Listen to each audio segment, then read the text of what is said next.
So let's go ahead and examine the whole genesis of how I developed neuromuscular resonance techniques and what led to them. So I had been a practicing chiropractor for at least 15 years. And I don't know, have you ever heard that adage, once you go to a chiropractor, you'll have to keep going? Many of us heard it. Matter of fact, I would be approached with that objection quite a bit. And here's the truth of that. It's true. It is absolutely true. Now, yeah, you could take a look and see, well, maybe the doctor is someone who has financial motivation, so he'll call it maintenance and keep me coming in. Sure, there was a few of those out there. But there's another category, and that category is what I and most of my colleagues fall into, is that what we are classically trained to do as a solution to pain, musculoskeletal pain, is to take a vertebra or a joint and to manipulate it back into place. Well, I kept seeing the same people every 2 to 3 weeks. I was exactly what the objection was. And no matter how hard I tried to adjust better, to do different things to muscles, to get them to relax before I adjust, after I adjust, it just didn't work. And so sadly, I found myself to be nothing more than a glorified aspirin. And I almost quit. About 10 years ago, I almost quit. See, I felt like my life should be more than being a glorified aspirin. And so I went to a continuing education seminar to maintain my license before I made that drastic decision. And the person there was giving kind of a show and tell demonstration, and it was amazing. It was absolutely amazing. There would be people in the audience, they couldn't lift their arm up, and he would come and he would here and then here, he'd here, and then boom, arm would go right up. Now, to use an expression that I grew up with, is Rube didn't fall off the turnip truck. I've been around, and so I was skeptical, as I'm sure you might be skeptical right now about what it is I'm telling you. That's okay. So I had a friend beside me who had a bad shoulder, and I said, well, go up there and see what it's about. So he did, and he came back, and I said, so? And he's like, wow, this is incredible. I can't believe it. So after the seminar, I went to the gentleman, and I said, well, how does this work? Because after all, it was a show and tell. There wasn't a lot of explanation. And he said to me, he said, I really don't know. Well, I appreciated his honesty. And you know what? That started me on a path that I haven't gotten off of since. I have spent thousands of hours on research. I've flown around the country talking to people conducting research. I have spent the last 10 years of my life finding out about chronic musculoskeletal pain. See, at first I did it for me, in my field, chiropractic. But as I delved into old research and cutting edge research and everything in between, what I found out was it wasn't just chiropractic that didn't have the final answer, a permanent solution, but it was all of healthcare. Whether it's medical, physical therapy, you name it, none of them had the permanent answer. So, having reasoned to myself that, one, I'm a pretty smart guy, but wisdom is knowing that you don't know. And so I knew there's a lot of people out there wiser than me, smarter than me. And if our problems with chronic musculoskeletal pain was about what kinds of solutions we were giving, somebody would have found it by now. After all, many people will claim that modern medicine started around post-Civil War time. If you want to go back further, we've had at least 170, 160 years of trying to figure out chronic musculoskeletal pain. And right now, with our modern medical science, what we do now is we have you come in, we give you a sheet of paper, and there's a smiley face here and a frowny face over here and bunches of other faces in between. And we say, circle the one that best represents how you feel. You see, we can't objectively measure pain. We can't measure where it's generated from. We don't have a device to put on you. Say, oh, you're showing 8.2 oogles of pain, and it's generating from the subscapularis muscle with the supraspinatus nerve. We don't have that. We just take a look at x-rays, and we say, well, you have arthritis there. That's where the pain's coming from. It's a guess, folks. See, when it comes to the generation, the etiology of pain, we do not have objective measuring devices to be able to tell us that. It is an educated guess. No one knows. So looking at that, I said, you know, it can't be in the solution. The reason why we have never solved chronic musculoskeletal pain has to lie in the fact that we've never looked at the problem correctly. We haven't been looking in the proper lens at pain and what causes it. See, we are a system, a healthcare system that is based upon single cause, single effect, single solution. So if my knee hurts, we're asking me questions about, well, what did you do? I might be like, well, I was mowing the lawn and I know I hit a little rut there. Maybe I tweaked my knee then. And if I see a medical practitioner, they're going to say, well, you know what? Let's give you some steroids, get the inflammation down, some muscle relaxants. Do you want some pain meds? And I'd be like, no, I'm okay. Physical therapist would say, well, you know, this muscle's tight. We need to stretch that. And we need to strengthen this. And they do ultrasound and E-stem. I go to a chiropractor. You say, well, you're misaligned in your spine and we need to adjust these vertebrae and get you back into place. So we always are looking at an area. If I have low back pain, well, guess where the chiropractor is going to adjust? Sure, they'll adjust the whole spine, but that's what they look at, the spine. The medical doctor is going to look at where the inflammation is, or where the pain is. Physical therapists will be looking for what they term strength, tight, or weak. And that's what we do. But what the old research and what the cutting edge research has taught me is that our body is a lot more complex than that. See, we have maps of our body in our brain. Now, these are in different cortices. We have the somatosensory cortices that receives input from the body. And we have a motor cortex, which commands the body to move. So, since I have this map, if I want to bend my right elbow, my brain knows where to send the signal. If I didn't have that map, I would be fishing for it. Nope, nope, nope, ah. And we'd all look pretty ridiculous going around trying to move. But you know, the body will talk back to the brain. And it'll say, hi, this is the right elbow. You bend me anymore, you're going to tear ligaments. That's called proprioception. See, proprioception is how the body tells the brain where it is in time and space. Why is that important? Well, see, that's important so that we don't fall. I'll give you an example. If you've ever been on a boat, on a lake, or even the ocean, and you hit a swell, we don't fall down. Well, at least most of us. We don't fall down. We rock with it.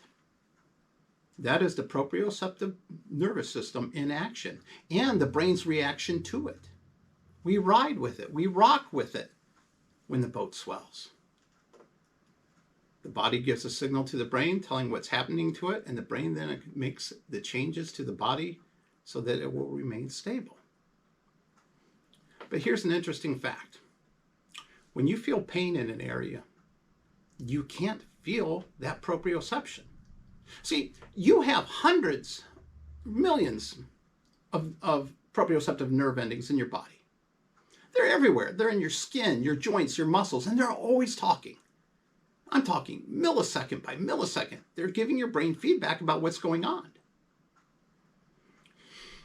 So when you feel pain, that part of the body that has the pain, those nerve signals aren't getting up to the brain. So let's do an example. I have my little guy here, and he's in a good posture. He's nice and straight. Center of gravity is going through his ear, his shoulder, his hip, his knee, and his ankle. Now, let's say my friend here stubs his baby toe right there. He kicks it into, I don't know, a corner of a door, something. We've all done that. Let me show you what happens to my little friend. Now, for the sake of example, my little friend has gotten bigger. And I've exaggerated this a little bit so you can see the accommodations that happen. Now, because he's stubbed his baby toe, the brain now thinks that it doesn't have a left foot anymore. Because of the pain signal, it's not receiving proprioception. So the brain's in a panic. It's saying, oh my gosh, I don't have a left foot. Now, it doesn't take a rocket scientist to figure out if you're only on one foot, your chances of falling have greatly increased. Your brain knows this.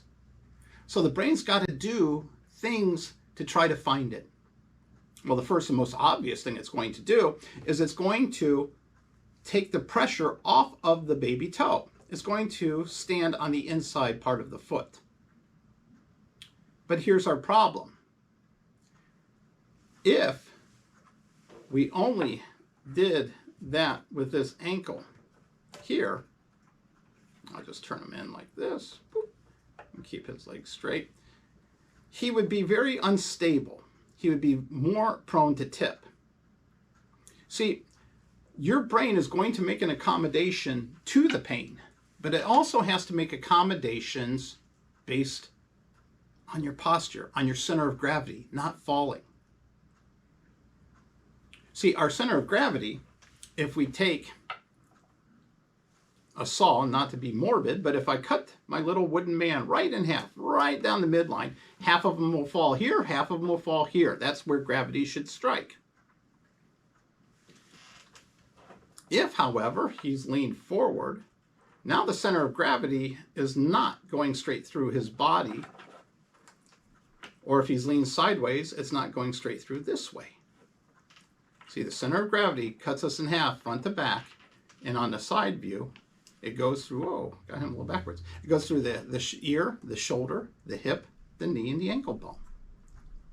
That's where gravity should be going through us.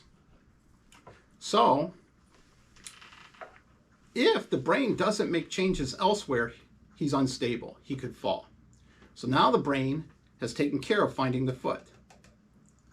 But now, it's got to make us stable elsewhere.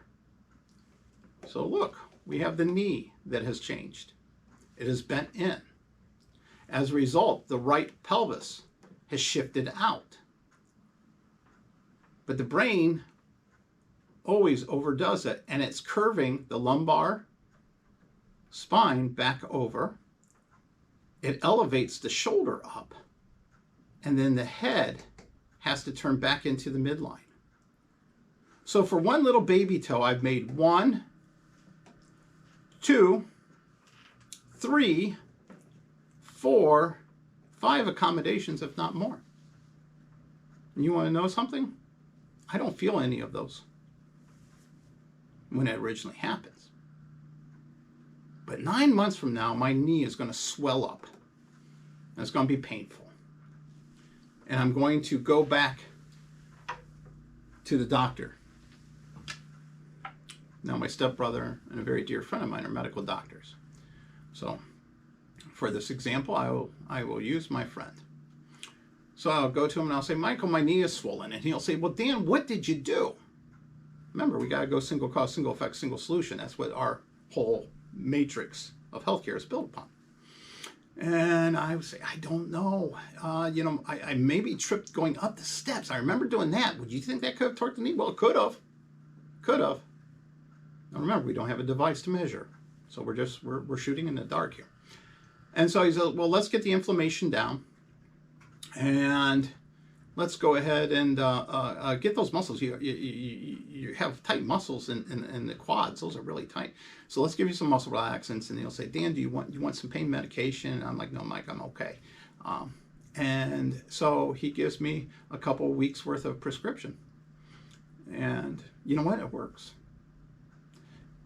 See, the pharmaceuticals that he gives me, which is chemistry, will diminish the symptomology of inflammation. It will create a chemical reaction in my nerves to loosen the muscles.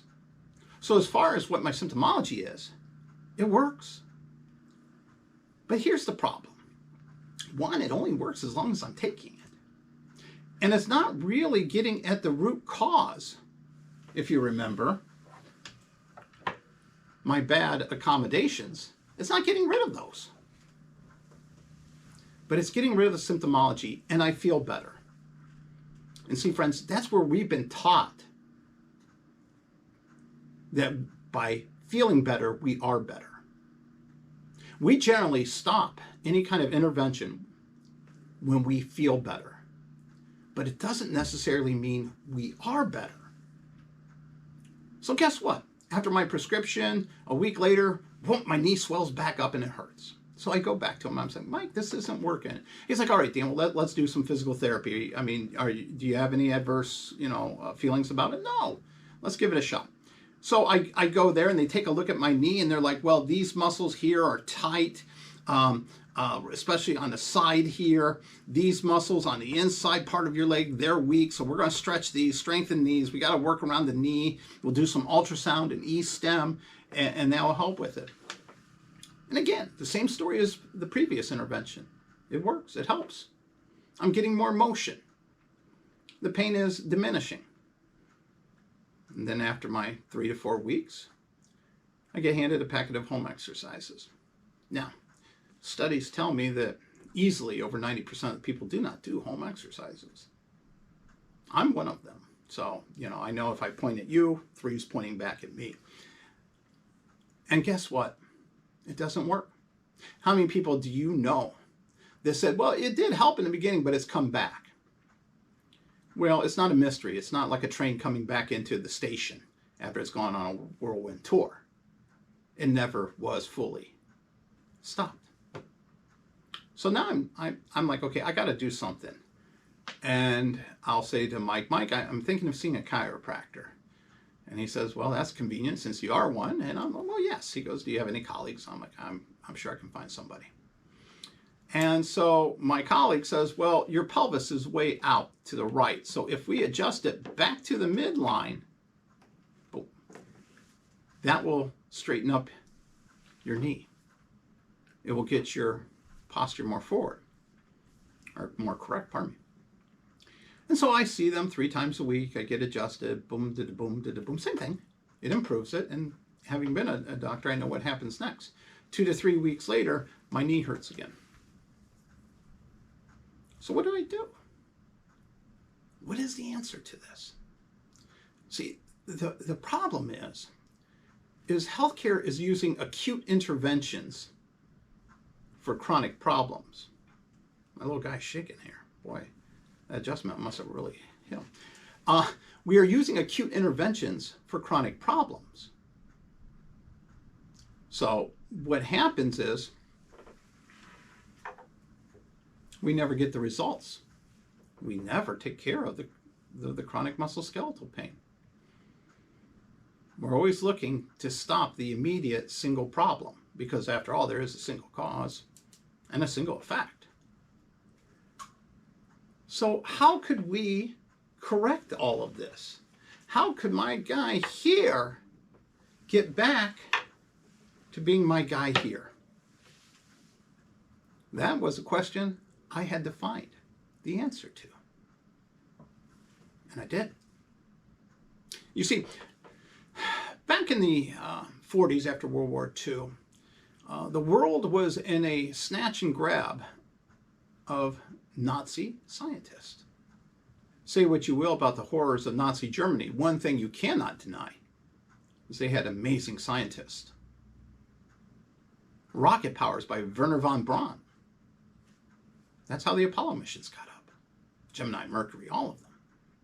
You know, the Soviets, the old Soviet Union, those of you in the 30s, maybe 40s and up, remember the Soviet Union. They got their share of really smart scientists, and they also had them internally. And the Soviets were exceptional at biomechanics, physics. And what the Soviets would say is that knee that you have a problem with, well, you're always going to have a problem with it. You can do whatever you want to that knee. But until you correct the physics of the body, that knee will never get better. See, that knee is an innocent victim of improper physics. There's a concept. And they weren't talking just about the physics of the knee. They meant the entire body, from the head to the toes. See, the Soviets said, you know, it's one big machine. You're a machine, just like your car. Granted, it's made of steel, and we're made of carbon, nitrogen, oxygen, calcium, phosphorus. But we are still designed to move and to function as a machine. So what does that mean? It means we have to follow the laws of physics just as a car does. But you know, our approach to health is vastly different than our approach to automobiles. And you know, our expectations are different too. I mean, think about this. If I had an oil leak and I went to my mechanic and he said, okay, I'll fix your oil leak. And I'll see you 3 weeks later and we'll fix it again. How long would that man be my mechanic? Not long, would it? But you know what? That's, in healthcare, we give them leeway. Okay, great. Yeah, I'll keep coming. Maybe we'll find an answer. See, we are stuck in trying to find a better solution. And as a consumer of healthcare, we think, well, maybe someone else will do it better. In healthcare, by applying acute interventions to chronic problems, we're very limited in what we can do. You generally are going to get the same type of treatment no matter where you go. The answer isn't in having somebody do an acute intervention better. The answer is correcting the physics of the human body. If your machine's running properly, then nothing will wear out, will it? See, the Soviets knew that just like a car, if I was to ask you what's the most important part, no matter what answer you would give me, I would argue with you and be correct in telling you, no, that's not. This part is more important. See, their importance is tied into each other. They all have to work or none of it works. So, what changed the physics on my little guy's body? The brain. See, when it gets that proprioceptive signal from the areas and it notices something's amiss, it is going to make accommodation so that that proprioceptive nervous system functions properly. That way I won't fall down. Therefore, if we treat the brain, if we tell the brain we don't need that accommodation anymore, it will correct it. You know, most of us don't even think of accommodations. I'm not just talking about you at home watching this. I'm talking about healthcare professionals.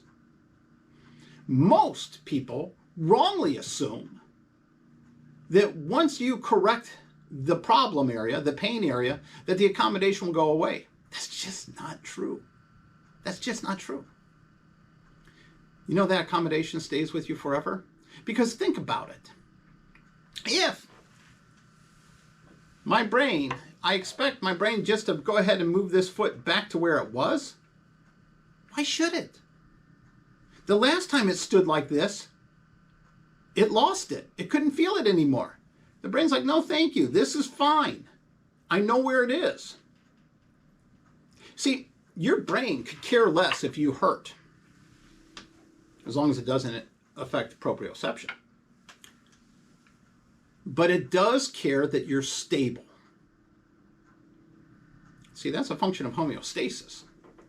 Now, homeostasis is a law that we learned in biology, high school biology, and most of us have forgotten it. But if you can remember back to high school biology, it was beat into our heads like a kettle drum. Matter of fact, I remember this. I remember this very well. If I didn't know an answer, I would write homeostasis. I think I got about a third of those right. See, homeostasis is a universal law that applies to all living things. And basically what it states is that the only reason for a cell to exist is to remain stable. That's why they call cells the building block of matter, right? You wouldn't put your building blocks as something unstable. See, cells make up tissues, tissues make up organs, organs make up systems. You're 7 organ systems in a soul. Therefore, you must follow the laws of physics, the laws of homeostasis as well. You know this, but you don't know you know it. For example, blood pressure. The old standard was 120/80. Temperature, 98.6. Well, where did they come up with this number? It's from observation early on, realizing that humans ranged in those temperatures, or the blood pressure was in those rates. That was our homeostatic normal. See, all these values that we get in lab reports and everything is a homeostatic normal. But you know, when it comes to homeostasis, we don't count the musculoskeletal system. And did you know it's the largest organ system we have? So the largest organ system that we have, in healthcare, we don't apply the laws of homeostasis or even look for how that's affected by homeostasis. We don't. We feel pain in the area and we try to get rid of the pain. And the consumer has believed that, okay, I'm feeling better. As I go into this, let me explain a little something here. Healthcare is an industry. It's a business. Now, you always want a consumer in your business to always need your product. People always have to eat. People need to drink. People always need haircuts. People always have garbage to get rid of, etc. But what if you're in an industry where if you do something and you do it well enough, that person will never need to use that service again? You might be out of business quick. So if you think about it, the industry of healthcare relies on us to improve but not get better. Its sustainability and its growth is only based on unwell people. Because after all, healthcare does not really dive into wellness. They'll label things as wellness. They're doing a little. But that's to appease those of us who are demanding more from healthcare than just acute interventions. So what do they do with musculoskeletal? They address the pain. It improves you. But it doesn't get rid of the problem. As I've shown you, it still exists. It exists in the accommodations. I mean, after all, if you think about this, if I ever cut my hand, I don't bleed for 10 years. But how many of you have had an ache and a pain that's lasted for 10 years? No, tissue on the outside heals at about the same rate as tissue on the inside. Yet we're willing to go ahead and blame something from 10 years ago. That's already been resolved. Haha.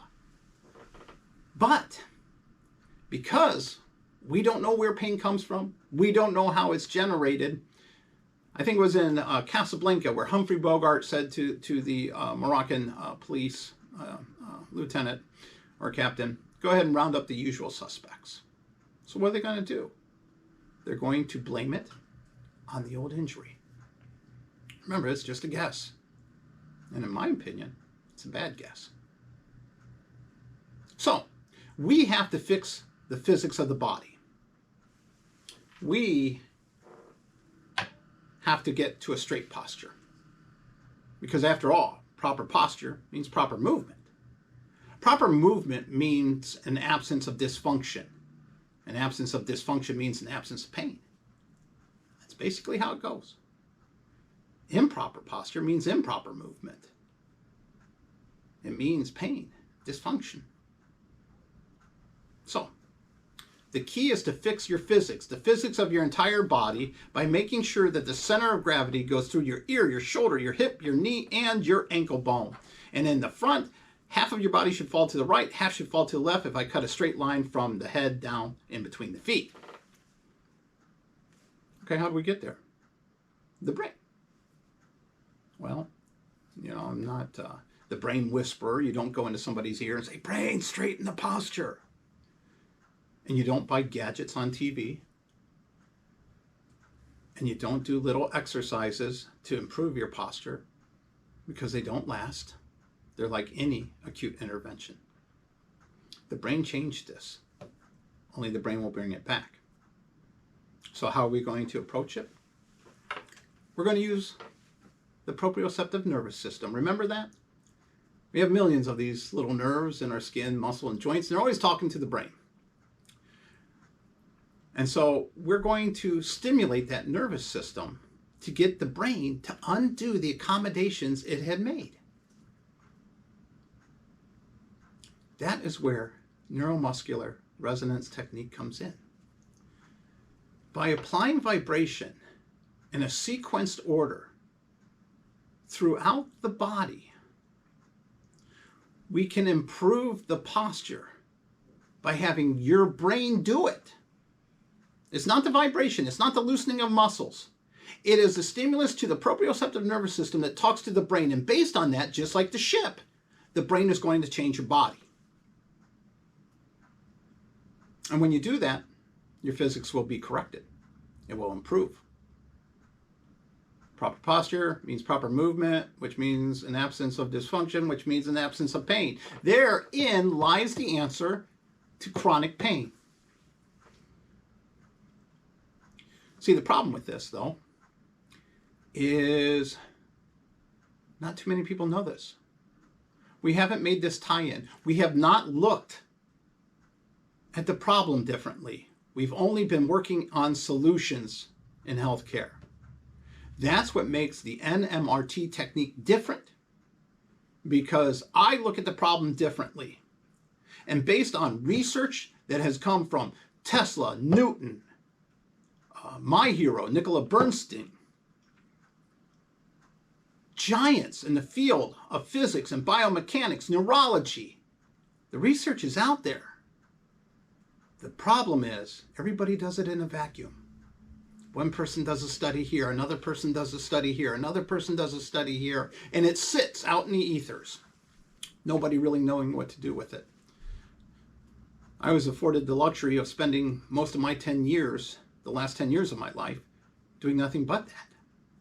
Looking at research and going through the reams and reams of papers and saying, wait a minute, this guy said this, he said that. What if we did this, that, and the other?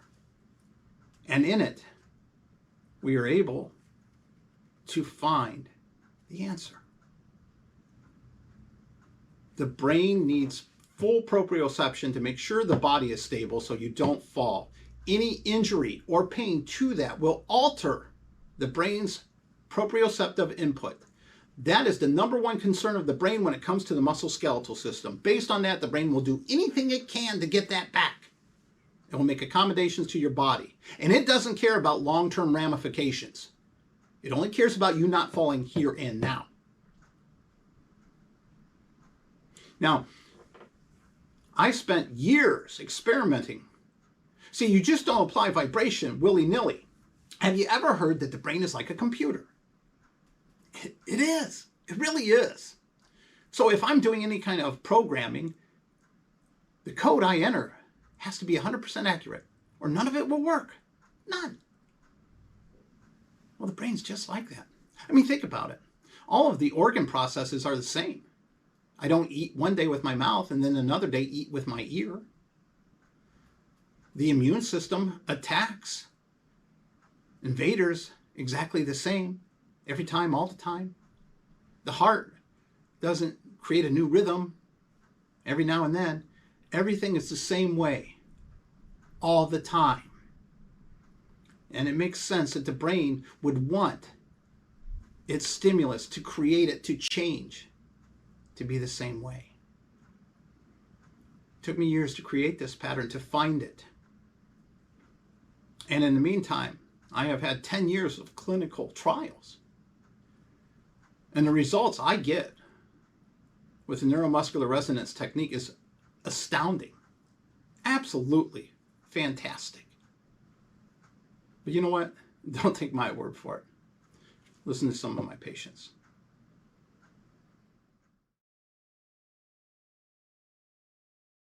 Well, about 2 years ago, I fell on the floor, a hard floor, and did some damage to my skull and my neck primarily. And I needed some help. Well, I've been dealing with back pain for over 2 years. I was having rigidity problems because it would impact on my posture, impact on my ability to move, impact my range of motion, and really a concern to me, so I decided to come in and see you. Basically, my hips were out of whack, my back too, but my hips were hurting quite a bit. So for years I've had fairly significant back pain, especially radiating from my lower back up through my shoulders. Spend a lot of time sitting in a chair, spend a lot of time looking at a desk or looking at a computer, and so overall just pretty sometimes debilitating back. Well, it'd be on and off, and all of a sudden it would just start, probably for the last, about 4 or 5 years. Well, at least 3 years as far as really struggling prior to coming in, but longer than that, I don't know how far back it goes, maybe a decade.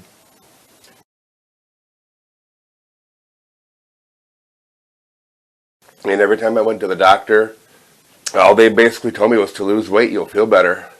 I took a lot of Aleve. I had doctors giving me painkillers, opioids, special exercises, all these things. Oh, the traditional, looking for medications more than anything. A pill to take, a shot to have given that would help me out with the I can't call it pain at that point, but more the lack of mobility. And I bought a bunch of cheap massaging units and tried some basic things, but wasn't very successful at resolving it on my own. Probably take aspirin, Tylenol. I gave up. I couldn't walk. I couldn't drive my car. Couldn't pick up my granddaughter. I pretty much gave up, and I didn't know what else to do. I lost weight. I did exactly what they said. They gave me pain medicine, tramadol, Toradol, other medicine I can't remember, but I didn't know what else to do. Different kinds of things to put around my neck to straighten my back, special massage type things from massage therapists, lots of pills, 4 to 10 different kinds of pills. Over the years I've been to different chiropractors in different communities, but never had the results that I have here. None of it was working. And I thought, there's got to be something that can help this. Dr. Dan's done a lot of things to help me, especially with his treatments of massaging the right muscles at the right time to help me feel overall straighter, stronger, and better. All my movement, I was able to stand up. I was able to actually raise my arms and move my shoulders. I can twist. And the pain went away. More flexibility. I almost feel like I've been doing yoga. Well, when it comes to the issues that I'm dealing with, when it comes to posture, when it comes to pain, when it comes to lack of mobility, range of motion, I have found with neuromodulation that I have benefited from that, and it's helping me continue with a higher quality of life than what I anticipated at this point in time in my life with the issues I'm dealing with. actually, I felt better. I mean, I still hurt, but there was a relief. So of course, I wanted to keep coming back. I have more range of motion, much less pain. And it enables me to get around a lot better and a lot faster. I'm 67 years old, and so I'm slowing down. But I'm not slowing down as much as I thought I would. And I give a lot of credit to this system. I thank God every day that I don't have pain anymore. I can get pain or relief from the pain basically almost instantly. Just like you said, every part of your body is connected to another part of the body. And even though my pain might have been up here, you'd be working down on a lower leg or an upper leg. It is very uncommon that I won't leave here feeling dramatically better. And it was incredible how much change it made over the last year or so. It has just, everything has started to align and work together instead of somebody just working on this one spot or this one spot that doesn't stop any of the other pain that's in my body. So over the last year and a half, it's made quite a bit of difference.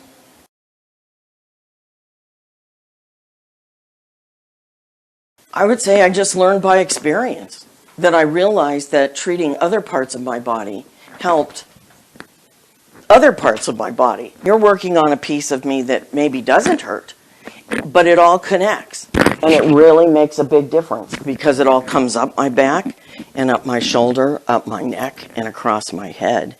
You're not snapping my back. You're not snapping stuff. It seems gentler, but more effective. He's trained me on how to watch my body, pay attention to what's hurting and where, to know if I can't see him that day, how to relieve some of the pain. And now that I've been coming here, I'm more active. I've lost weight, a lot of weight. We all have problems all over our bodies, and we think they're all separate and different. And they're not. They're all connected to one thing. And if you can use this method, especially if you can use it at home, learn how to do this and do this at home. And you can wake up in the morning and say you've got a problem right then. You can't run to the chiropractor's office, and get up and start working on them. Get going, and your day is going to go a whole lot better because it's going to really relax things and connect up and calm down all those muscles that are angry and irritated in your body. You need to give it a chance. You need to have some modulation done, not just once, but probably for about a month, I would say, and start seeing if there's any results for you, because the results will become evident. I can pick up my granddaughter. I can play with her, lay on the floor, walk with her outside, pull her in a wagon, push her on a swing. Things I never did before. It will help you with your quality of life, because you really want to maintain your quality of life as you age, as long as you can, so your family can benefit and you can benefit from that. It's something different. I really enjoyed it. It's pleasant, but it's effective. And I would encourage them to try it. Don't go somewhere and pay a fortune when you're really not going to get much relief. I have had such relief over the years from it. My daughter even comes here and has had relief from different ailments that she's had. Don't wait like I did. Try it. It will help you. I can 99% guarantee it'll help you. Because I gave up and I gave up and it helped me 100%.